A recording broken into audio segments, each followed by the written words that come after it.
Sometimes you can win a bunch of games and feel good about yourself and still really end up being disappointed. And when it comes to the Arizona Cardinals, they were the epitome of that. God, they were good this year, but God, that's a disappointing way to end it. They were the epitome of that. You win 10 games, but finish third in your division and miss the playoffs. That's gotta suck. But again, that's a credit to the Arizona Cardinals organization. That is a credit to first year head coach Bruce Arians and the fine job that he did to see the Arizona Cardinals that everybody was picking to either finish, 6-10, maybe 7-9. They came out and they won 10 games and were in the playoff race until the very end. And if they were in the AFC, they clearly would have made the playoffs and probably would have made some noise based off of the way the team was constructed. A very good season for the Arizona Cardinals in 2014, but they can't rest on their laurels because they're so close yet so far away from really competing with the 49ers and the Seahawks in that division.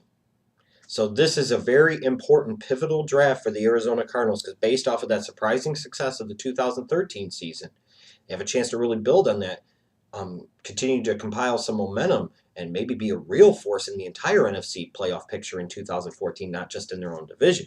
But if they don't do well in this year's draft, it's going to be very hard for them to do that, and then they might slowly descend back into mediocrity.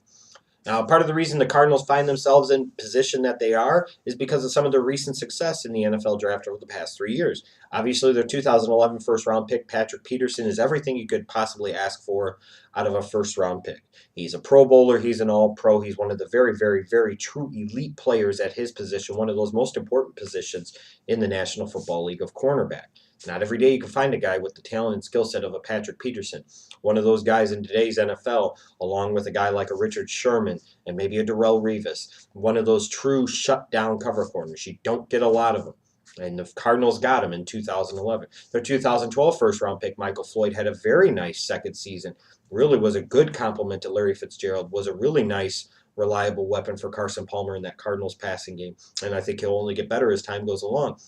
You look at the 2013 draft, when you look at some of their mid and late round picks, they got Tyrann Mathieu in the third round until he went out with the knee injury late in the year. He was every bit as advertised, everything you could possibly hope for. He was a really, really good young prospect, really, really good young player. Honey Badger played like a beast in 2013, as did when he was given the opportunity as their sixth round pick or one of their sixth round picks, Andre Ellington, the running back out of Clemson. He was one of those guys that if you watch some of my fantasy football videos, I was telling you all year long, keep an eye on Andre Ellington, keep an eye on Andre Ellington. This guy's going to be good. He's going to do this. He's going to do that. And he had some big-time flashes. And to get that type of production out of a sixth-round pick, again, a lot of credit goes to the Arizona Cardinals and their scouting department and their general manager and front office. Your only real big notable miss over the past 3 years was Ryan Williams, the second-round pick running back out of Virginia Tech. I'm going to emphasize this again. Don't spend high picks on Virginia Tech running backs. See Ryan Williams, see Kevin Jones, see Lee Suggs, see guys like David Wilson. Don't do it. Just don't do it. Cardinals learned their lesson, but they'll never do it again.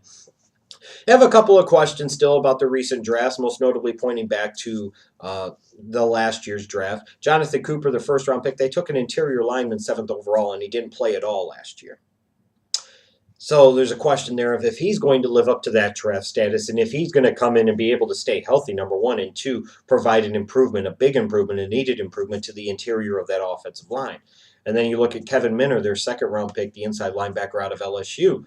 You're talking about a guy here that didn't really play at all in 2013. You had Carlos Dansby there who had a great year. Now he's gone. He went off, got the money and run. Now Kevin Minter has a chance to step in, and we'll see if he could step in and come close to matching Dansby's production in that system in 2013. In terms of draft picks this year for the Arizona Cardinals, they've got a first, a second, a third, a fourth, a fifth, and a sixth. Just 6 picks.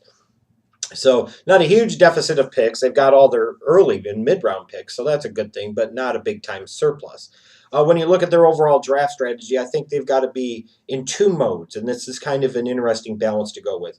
I think you've got to be in a mode to try and win now because of the success of last season and because of the division that you're in.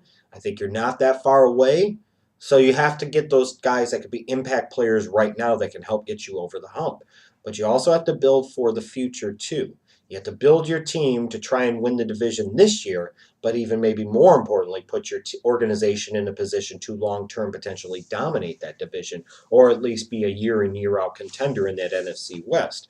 In terms of the team needs, I think the biggest ways for them to do that would be to, first off, get a guy that could play right tackle opposite Jared Veldier. I thought that was a really solid signing for an Arizona Cardinals, a big-time upgrade at the left tackle position. They need to find that bookend tackle. They need to find that guy on the right side. Now, that doesn't necessarily mean I feel that they need to devote a first-round pick to that. I'm just saying that is a big-time need, because as long as Carson Palmer for sure is going to be your starter there in Arizona, you got to do a good job of protecting him, because he is the epitome of cement-footed, statuesque pocket passers. He's immobile. He has an injury history in the past. He's not the youngest spring chicken anymore. So you want to keep him upright, and you want to keep him as clean and fresh as possible. You want to keep him away from contact as much as possible. I think getting an outside linebacker or another pass rusher is a big-time need for that Arizona Cardinals team. Now, I think that is something that they could address in the first round, whether that be if Anthony Barr happened to drop to him, or a guy like a D Ford, or if they drop down a little bit, maybe a guy like a DeMarcus Lawrence out of Boise State. I would envision at this point that if they stay where they're at in the first round, and they stay in the first round at all, that their biggest focus area, the guy that they're going to most likely go after, is somebody at outside linebacker. Now, I could also argue that they have a need on their defensive line. Darnell Dockett's not the youngest anymore, and he's owed a lot of money upcoming. So a guy like a Rashad Hageman, somebody that could play defensive end in that 3-4, is somebody that would definitely fit the bill for them too. I think at some point in time, when I talk about building for now, but just as importantly for the future, they must in this draft find that quarterback that could step in no later than 2015 and take over the reins for Carson Palmer. A guy like maybe Zach Mettenberger in round 2. Maybe you have to move up a little bit to get him. Maybe a guy like an A.J. McCarron. I think Mettenberger is probably the best systematic fit for what Bruce Arians likes to do. Some similarities there to Big Ben Roethlisberger. So I would think that would be the target. Maybe a Tom Savage out of Pittsburgh in round number 2. But at some point in time, excuse me, somewhere in the first 3 rounds of this 2014 NFL draft, the Arizona Cardinals must draft a quarterback, and a guy that fits Bruce Arians' system, and a guy that they feel can be a long-term 10, 12-year starter for them in the National Football League.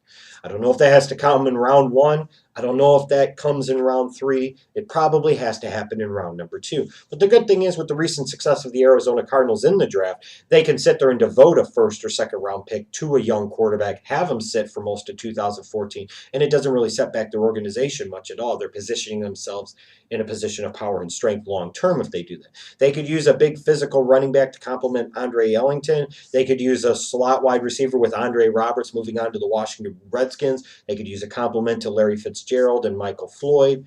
You could also say they need help at safety, some safety and security in case Tyrann Mathieu doesn't come back at full strength from his knee injury, but also as a young long-term complement to him in case they need it.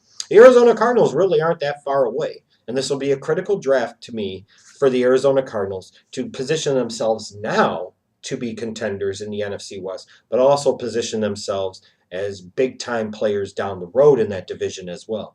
So they have some immediate needs, and they have some long-term needs that I truly feel they have to address in 2014 if they want to achieve some of those goals down the road.